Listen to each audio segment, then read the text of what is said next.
ആയിരുന്നു.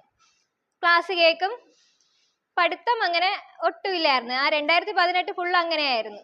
ഒന്നും പഠിക്കില്ല, വെറുതെ വരും, ക്ലാസ് കേൾക്കും, നോട്ട് എഴുതും, പോവും. പിന്നെ നോട്ട് ജസ്റ്റ് അത് ക്ലാസ്സിന് പിറ്റേ ദിവസം അടുത്ത ക്ലാസ്സിന് വരുമ്പോൾ മാത്രം ജസ്റ്റ് നോട്ട് നോക്കും, അല്ലാതെ വീട്ടിൽ ഇരുന്ന് പഠിത്തം അങ്ങനെയൊന്നും ഇല്ലായിരുന്നു.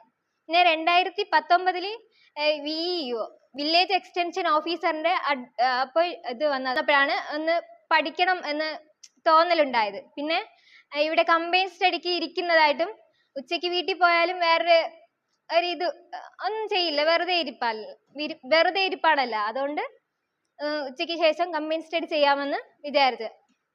കുറച്ച് ഫ്രണ്ട്സ് കൂടെ ഉണ്ടായിരുന്നു. അങ്ങനെ 2019 VEO എക്സാമിന് വേണ്ടിയിട്ട് സ്വന്തമായിട്ട് നോട്ട് ഇവിടുത്തെ സാറുമാരുടെ നോട്ട് എഴുതും. പിന്നെ അത് തന്നെ വീട്ടിൽ പോയിരുന്ന് പഠിക്കുകയും ചെയ്യും.